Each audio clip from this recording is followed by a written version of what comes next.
luckily because I did the pop thing first, and I still have that other project that's just called Eliud. The project is called Eliud. I was And gonna also, ask, what's the pop group called? yeah, it's just Eliud. It's my name. It's basically just like me, and then I have a band that I play with live.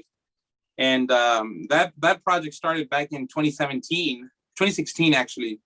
When I was in Connecticut, that's when I started getting all that nostalgia from Latin music, and I wanted to do that, and I recorded that album, and it's been since. I still have that project. We still perform a lot, and we're actually releasing in the next few weeks some videos that we recorded at a really nice recording studio here in Austin.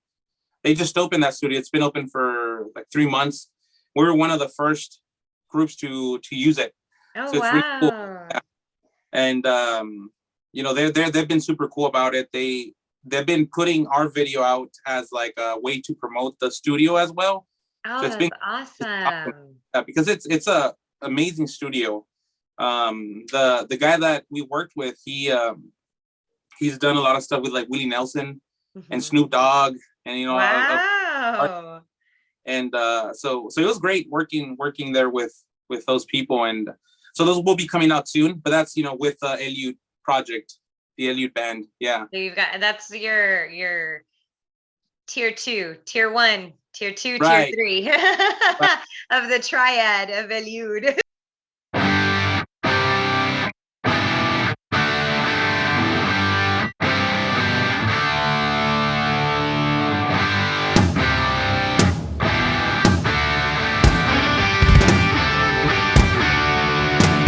But thank you so much for coming with us, Eliud Garcia, an Yeah. amazing, phenomenal artist. Thank Thank you you so much. so much. Yeah. Welcome to Talk the Talk, where we try and celebrate all people that have had amazing successes from in and around the Rio Grande Valley. I know you are originally from this area, correct? Yeah, that's right. Yeah, Roma, Texas. Wow, awesome. Small Yeah. town, but how Oh was it yeah. growing up there? It I was when I was young, that's all I knew. So usually when we would go somewhere, like I would go visit my family in Mexico a lot. I would go to Monterrey, and that just seemed like a huge city to me. And I was like, it'd be crazy to live here, like I wouldn't even think of living there just because I was so used to that small town vibe. And now looking back, I'm like, I wish I would have, appreciated the bigger cities more, and like had that, like, I want to live there one day, which now I do, but like I always was like, I wouldn't think about it so much. I would be like, I belong in the small city sort of thing. Yeah. Oh, that's nice though. That's Yeah. nice. I know I grew up here in Edinburgh. I live in Edinburgh. Okay. And I grew up here, and I was actually speaking with another guest that's from Edinburgh as well. And we kind of had like an opposite feeling. It was like, just got to get out, got to get into a big city. Right. And Yeah. I like the small town feeling a lot better now that I have kids and I'm married. Raising a family here is awesome. I mean, granted, I've lived in big cities. I love a big city too, but what's your comparison? What's your verdict now that you're in Austin, right? Yeah. Yeah. So I mean, I definitely, I'm grateful to growing up in Roma. Roma and Rio are very similar, but growing up in Roma for me was like, I learned a lot, and I think I had a lot of time to do music, more than anything, because there was nothing else to do. So the only thing we could do was, get together with friends and play some music, figure out how to play instruments, and we'd spend hours playing and practicing, and I think that's what helped me and my friends to become better than maybe someone that would have grown up in New York City or Austin, just because we had the time, and probably maybe people there don't, because they have to be doing so many things. Yeah, but I loved it, and I mean, living in Austin is great. I think as an adult. So I know that you're a performer Hmm. and you do norteño, right? Right. Yeah. Yeah. Yeah. So for you, like, I'm sure that traveling and everything, it probably did bring on again some nerves with going to visit family or things of that nature, especially in the climate of living in the COVID era, right? Right. Yeah. I do agree. And you know, when COVID was going on, we were trying to stay home as much as possible, but there would be times where they would ask us to go play somewhere, and I would go play, and then I knew for sure I couldn't go visit my parents because I'm like, what if I have COVID? You know, I Yeah. can't go and bring this virus to them.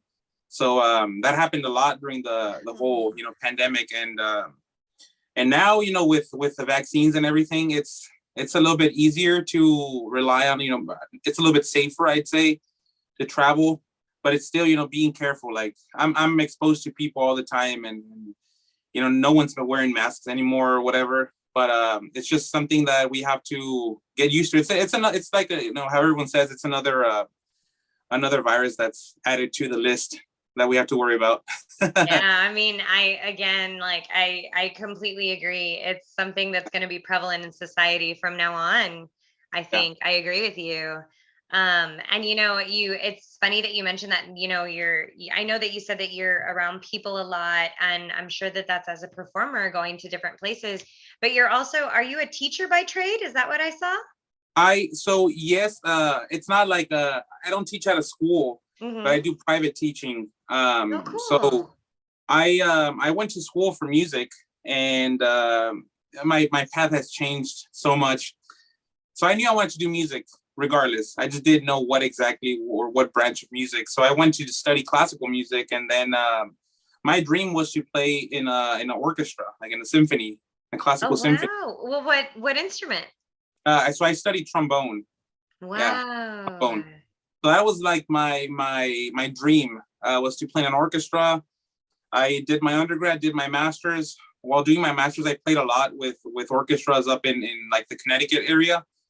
And then I realized that I missed, you know, the pop scene, because I played rock music and pop growing up in high school, and I realized that I missed that, and it's not the same, you know, sitting performing in front of people that are all quiet with their phone silenced and no talking and all these rules. I missed the, you know, the craziness, the screaming, all that stuff. It's a Um, different demographic when you're right, playing in a big classical orchestra or performing right, in a classical venue as opposed to something that's a little bit more, I feel, colloquial, I guess, like yeah. you're You more just feel free to interactive with your play pop music. audience. It's like you there's no rules. You can say whatever you want, and it's kind of your stage. But when you're in the classical setting, it's kind of like you have to follow all these rules, which is fun.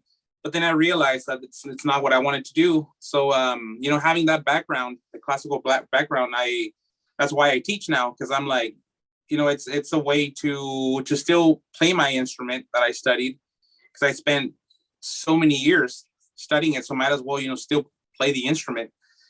So I do that, and then you know, I always tell everyone my life is divided into like three big things. One is you know, the teaching trombone. The other one is playing, you know, the pop music, norteño pop, because I have two bands. One is norteño, one is pop.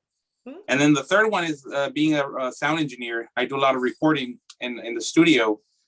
So it's like, you know, having the balance between the three, and being able to do, you know, do all the things correctly, because it's really easy to slack off in one of them. And so you always have to make sure you're in check with what you're doing.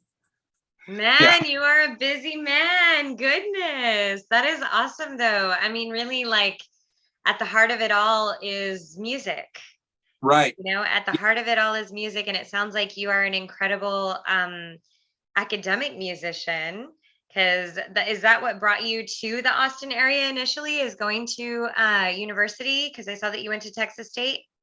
So no, initially, when I moved to Austin to live, I just wanted to do the pop stuff, and I knew that, you know, I after I finished college, I moved to back to my hometown, to Mhm. Roma, and I was teaching there for a year. I was the orchestra director there, and Oh wow. I realized that that's not what I wanted to do. I, you know, I love the school, and I loved the kids. You know, it's but I just didn't see myself doing that for the rest of my life. And I knew that if I didn't make that move right away, I was going to get used to it and I was going to stay there. And I decided that it was, I was like, it's now. And I had nothing planned, it was just like, let's move to Austin and let's see what happens, and things worked out. There's a lot of opportunities here. I met a lot of people in the past 2-3 years, and everyone's super welcoming. So it's been good. Austin's been good. That is wonderful. Yeah. It's an awesome culture there. I love it. I love Austin. Yeah, it's getting crazy with so many people moving here. It's really getting crazy, but with that, there's also a lot of work for musicians because of that.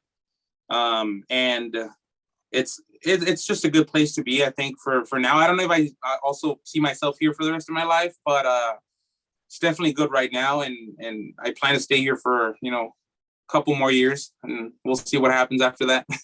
Hey, where the wind takes you, man. I can Right. imagine as an artist, you probably have, I have it too, but kind Yeah. of like a gypsy spirit, where you Right. go where the opportunities take you a lot of times. And I saw that you went to university, and then you said you went back to Roma. When did you become a Yaley? Because I saw that with your master's. Yeah, so when I was in my undergrad, I still didn't know exactly what I was gonna do. And I didn't know if I was good enough to still do the trombone thing. I was like, I don't know if I continue this, am I gonna waste my time? Or so then the only way I could find out if I was good enough was to just apply to the best schools for music. And I was like, if I don't get into any of them, I'm just not gonna do this anymore. So I ended up applying to a few schools, and I got into a few. And at the end, when I got the Yale acceptance letter, I was like, there's no question, that's where I'm going. And yeah, it was a good time. I met a lot of people there too.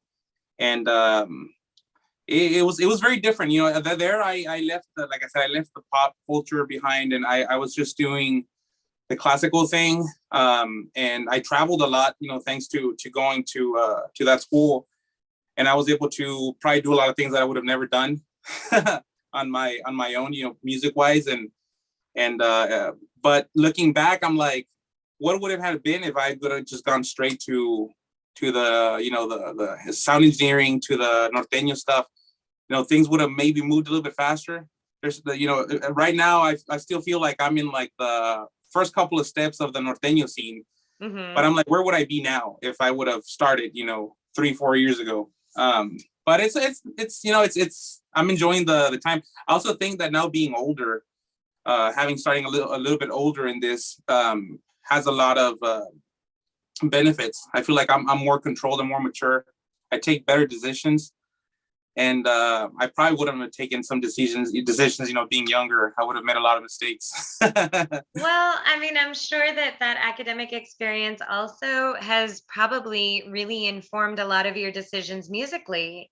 Oh In yeah. terms of your work, I noticed, I visited your YouTube page, and you have a beautiful rearrangement of Hay unos ojos Oh yeah. that I loved. I was like, wow, that's, just a very traditional, very classic, like mariachi song that has a completely new take on it. Right. Yeah. And I loved it. And I'm a huge fan of the original. So I was just like, oh, listen to this. And it's awesome. And that's what I was mentioning to my husband. I said, oh my gosh, he's got this song in his repertoire that he's rearranged in a different way. And it breathes new life into it. Right. Yeah. Yeah. And that's something we're trying to do with this project, the Zegnal Nortena group. We're trying to bring songs that had been originally done in a different style and make them norteño. Especially, songs from other countries too, that maybe like, Colombia, Cuba, Puerto Rico, like making those songs into norteño and seeing if, they like norteño music because of that, because maybe they'll hear the version and be like, what's this? Like, because I have a lot of friends from like Puerto Rico, and when they hear norteño music, they think it's funny. And I'm like, for the most part, I'm like, I can see why it's funny, but you know, there's something behind it. You know, there's a background to the style. Absolutely. It's so nostalgic, I Yeah. think, you know, especially if you grew up in and around the Rio Grande Valley where we have a lot of like norteño influences. Even if you listen to Tejano, there's a lot of that influence.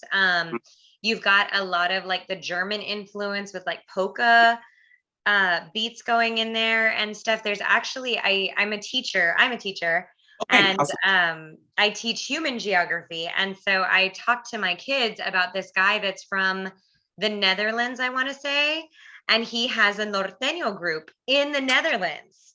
I think I know who you're talking about. Yeah, yeah, Yes, I'm yeah. positive. I'm sure you do. I got to remember Dwayne, He's the guy right? that I think I've seen him. He does like a lot of Ramon Ayala covers and stuff. Yes, yes, Yeah, yes. yeah, Yes, he's a huge Ramon Ayala fan. But it's just interesting because that shows you, you know, and you and your work, especially in bringing in that international feel with other songs from different countries, you know, you're showing the ability to really make that music a lot more global in nature and in appeal. And I right. love the fact that you mentioned Colombia because I was gonna comment on your hat. It's Colombia, not Oh, Colombia.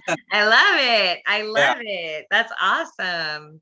yeah. So yeah, and actually one of the first song that was just released for with Zegnal Nortena, it's a cover of a Colombian artist.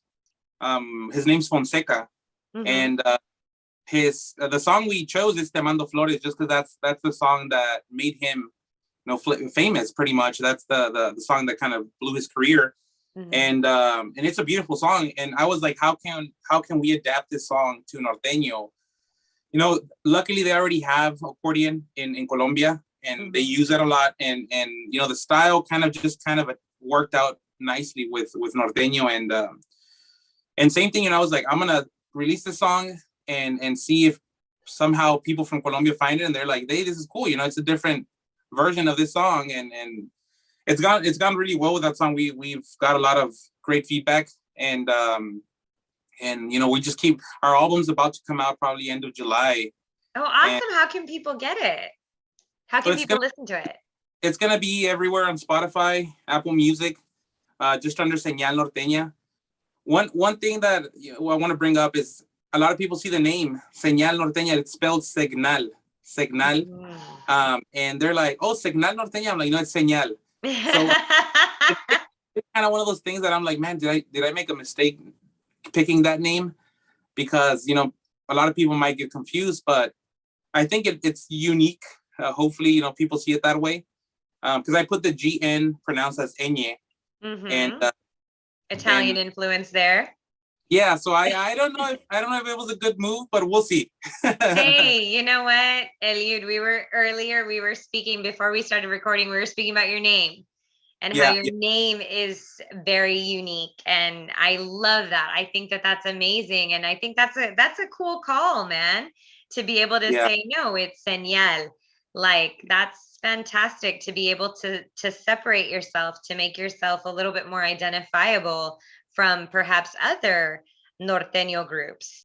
You know, recently with this norteño band, it's just been, you know, bringing me back to when I was little and listening to a lot of songs that I heard when I was very young and I had forgotten about, and I'm like, hey, this is an awesome song, or you know, remembering my grandparents, you know, my all that stuff, you know, comes back, and it's almost like paying a tribute to the, you know, that generation of people.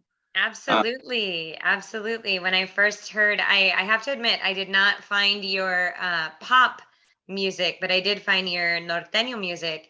And when I was listening to it, it was like I said, it was very nostalgic for me.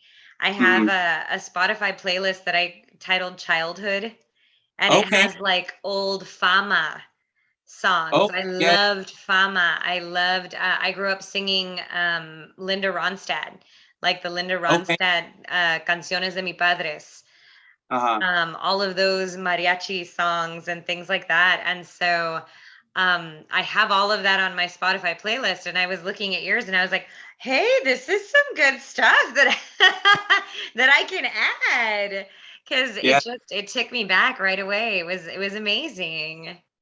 Yeah, and the the album itself, the one that's about to come out, I feel I'm super happy with it.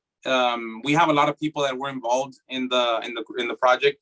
So then the members of the group, obviously, because they recorded their parts, and then also people that wrote songs for the group, or gave us their songs.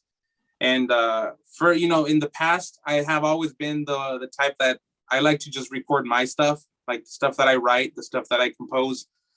And I was like, I think it's time to bring in other people's songs. And two of the songs actually are from a friend of mine that I went to school with. His name's Armando Barrera. He wrote two songs, and they're awesome songs. I was like, these have to go on the album. And then two songs from another guy who his name is Rey Rodriguez. He's from Roma, and he's written stuff for for Duelo. He's written stuff for Energía Norteña, for a lot of people. And he was also kind enough to tell us like, hey, he sent me I think like 12 or 14 songs, and he's like, pick the ones you want and record them. And I was like, oh, Wow. awesome. So I just spent a lot of time listening, and kind of I was like, these two are the ones that fit the style of the band, and we recorded them, and we're super happy with all those. So Oh, that's awesome. And it takes me back to what you said earlier about living in a small town, and you get to hone your craft. It seems like there's a lot of different artists that have come out of right. that area, out of Roma, out of like Starr County Oh yeah. area. And you have a lot of people that are very supportive of the arts in that area, and that Right. really foster that type of growth with their artists. And that's phenomenal for the community, Yeah. not just that small community, but it creates a ripple effect that Right. really impacts the entirety of the valley, and really the entirety of the state and Latinos at large. So that's Yeah. amazing. One big thing that I've gotten from a lot of I want to say older people, but they're not even old. They're from the era of like Intocable, but they always tell me like, I'm just happy to help you because we want the younger generations to also continue doing norteño and tejano, because we don't Yes. want it to die. We want Oh, it to stay. yes. And I've, in the past 3-4 months, there's been so many people just being amazing with us, and I mean, whenever we finish this project, I'm just gonna make a video thanking everyone, because there's really been a lot of support from a lot of people.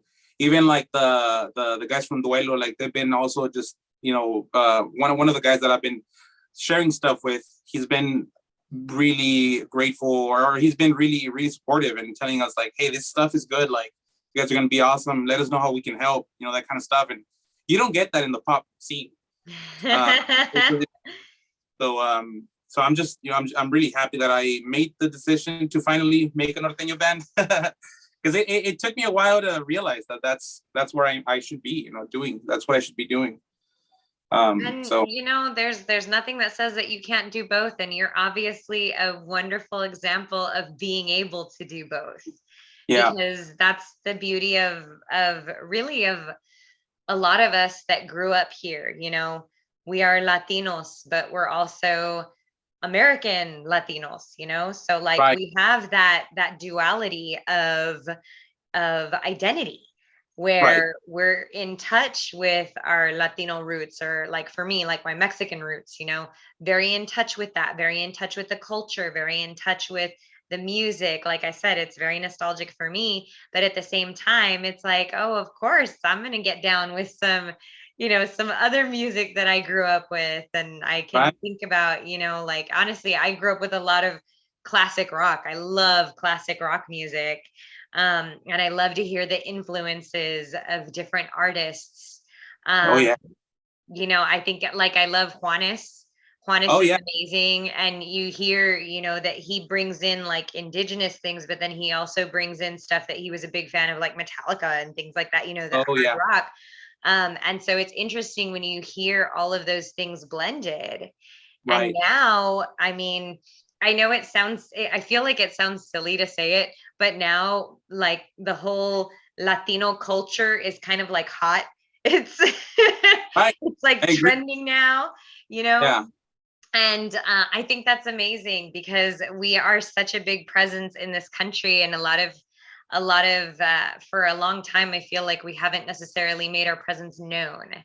And Right. I think that it's really phenomenal that we have artists such as yourself that are, traversing those boundaries and, breaking barriers and really Right. introducing the world into like, hey, check out our music, check out our culture.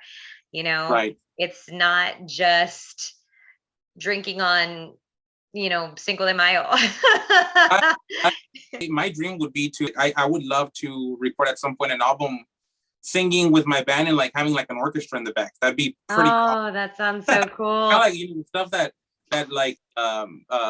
like Luis Miguel used to do and Mhm. all those guys, um it was such a beautiful era, having that music. Absolutely. So is he one of your big influences?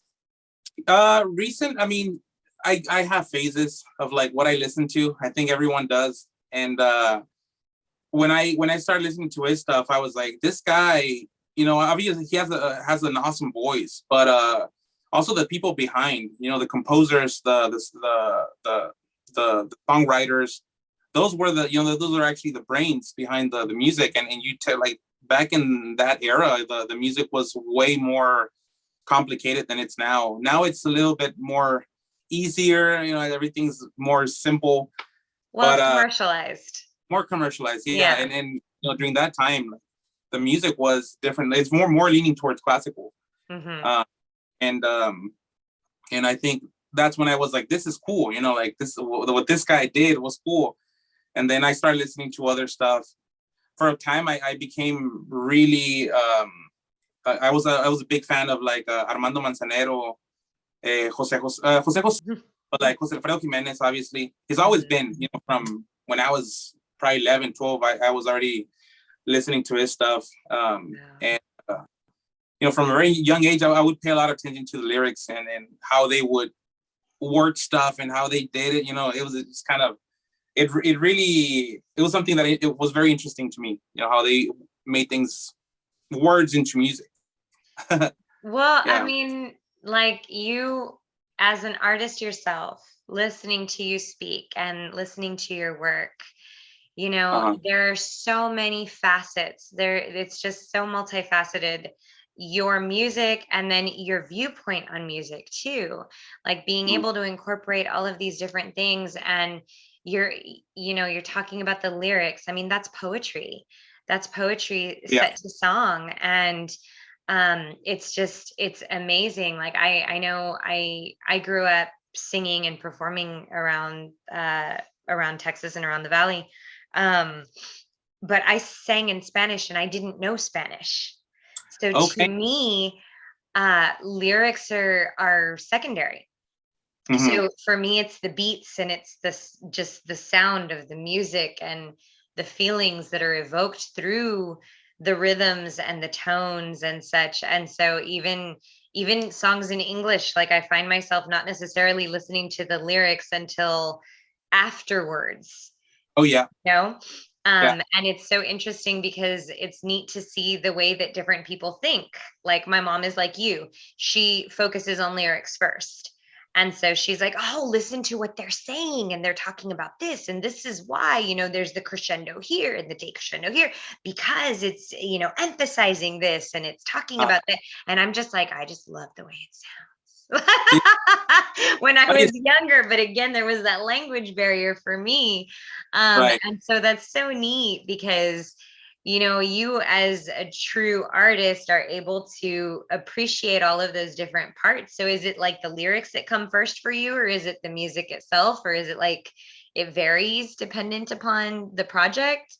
I think it depends on the music because for like let's say if I'm gonna listen to again like Jose Alfredo Jimenez or Mm. one of these older guys, they I listen to the lyrics because they're poets, and they were amazing songwriters.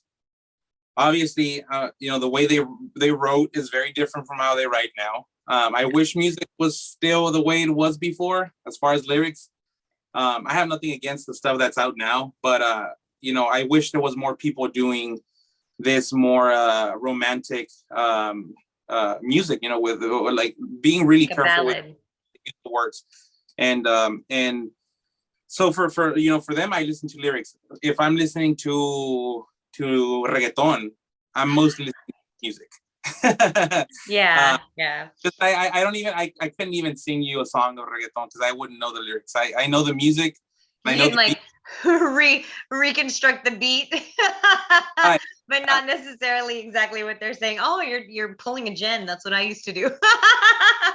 My dad would be like, "You mispronounced a word," and I'm like, "Sounded the same to me." but yeah, it just depends. I also like listening to a lot of again, like some of these writers that were more like but that are writing now. They're Mhm. not, because that music's not in the scene as much. But there's a guy that I love listening to. His name is Alex Cuba, and his stuff is amazing. He writes really, really beautiful music. Um, and I listen to everything, honestly. Like, there's a lot of stuff, and a lot of the times, it depends what I pay attention to. Sometimes it's music, sometimes it's the lyrics. I think it depends. If the music catches my attention first, that's probably what I'm gonna listen to, first. Or if the lyrics are amazing from the beginning, then listening to the lyrics. Yeah. That is awesome. So when exactly we're running out of time, but I do want to ask, when exactly are your albums coming out? Like, do you have distinctive dates that you can Yeah. share with So, us? well, the Norteño band, it's end of July. We don't have an exact date yet, just because I think this week we finished the album. We're gonna be done with it this week. But then it's planning the whole release thing, like how are we gonna do it, what are we gonna do to get the most engagement. Mhm. Filming a music video. We're trying to film a music video also before, probably in the next 2 weeks. And everything's just gonna this next 2 weeks are gonna be just insane. And from there on, just kind of like playing it by ear.